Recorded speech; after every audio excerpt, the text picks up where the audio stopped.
If your raw data set looks like this, where each of the column for the data set is separated by a comma, this character here, which is called a delimiter, is separated by a comma, and you would like to translate this into a nice looking Excel table where you have each column, where first column is name, brand, model, color, price, and currency.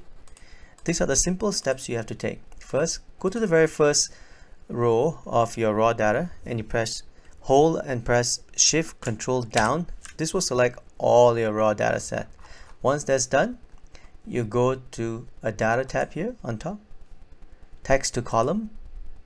Then after that, make sure you select it as delimiter. Click on next.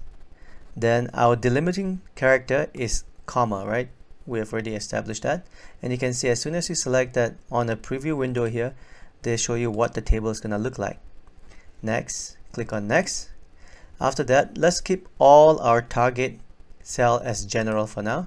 And this destination, I'm going to put it as here because this is where I want to start populating the new table to, is B2. Once that B2 comes up here, click on finish. And there you have it. You have a nice looking separated, comma separated table into a nice Excel table.